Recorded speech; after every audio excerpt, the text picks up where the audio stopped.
आजपासून इंस्टाग्रामवर चॅटिंग करणं बंद करा.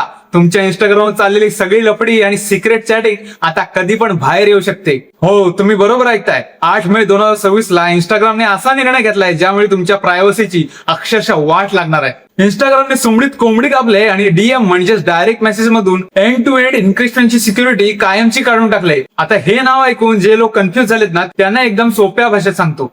एंड टू एंड इन्क्रिप्शन म्हणजे जेव्हा तुम्ही कोणाला एखादा मेसेज पाठवता तेव्हा त्या मेसेजला एक डिजिटल लॉक लागतो आणि तो मेसेज एका सिक्रेट कोड मध्ये बदलतो. हाच कोडिंग केलेला मेसेज नंतर इन्स्टाच्या सर्व्हरवरून समोरच्या व्यक्तीला जातो.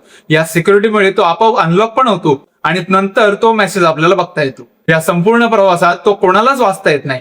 अगदी मध्ये एखादा हॅकर किंवा स्वतः मार्क झुकरबर्ग जरी आला ना, तरी तो तुमचे मेसेज घंटा वाचू शकत नव्हता. पण आता तसं अजिबात राहिलेलं नाहीये. आता हे सिक्युरिटीचे फीचर काढून टाकलेलं आहे. आता तुम्ही पाठवलेला प्रत्येक मेसेज, तुमचे ते प्रायव्हेट फोटो आणि ऑडिओ नोट्स मेटाच्या सर्व्हरवर ओपनली स्कॅन होऊ शकतात. म्हणजे उद्या जर काही मॅटर झाला किंवा पोलिसांना तुमच्यावर संशय आला तर तुमचे हेच प्रायव्हेट मेसेज आरामात बाहेर काढले जाऊ शकतात आणि तेही एकदम लीगल प्रोसेस नाही. मेटा म्हणते की हे फीचर जास्त कोणी वापरतच नव्हतं म्हणून आम्ही काढून टाकलं.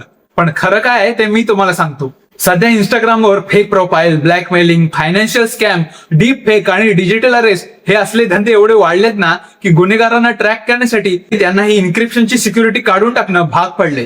क्रिमिनल्सची वाट तर लागणारच आहे, पण यामध्ये तुमच्यासारख्या काही साध्या आणि सभ्य पोरापोरींची पण प्रायव्हसी जाणार आहे. त्यामुळे इथून पुढे जर खरंच काही टॉप सिक्रेट किंवा पर्सनल बोलायचं असेल ना, तर इंस्टाग्रामवर अजिबात बोलू नका. चॅटिंगसाठी व्हॉट्सअप वापरा, कारण व्हॉट्सअपवर एंड टू एंड एन्क्रिप्शनची सिक्युरिटी अजूनही अवेलेबल आहे आणि तिथे केलेली चॅटिंग अजूनही सेफ आहे. आता ही व्हिडिओ तुमच्या त्या रात्रभर इंस्टाग्रामवर चॅटिंग करणाऱ्या मित्राला आणि मैत्रिणीला आत्ताच शेअर करा आणि अशाच माहितीसाठी आपल्या पेजला फॉलो नक्की करा. जय हिंद, जय महाराष्ट्र.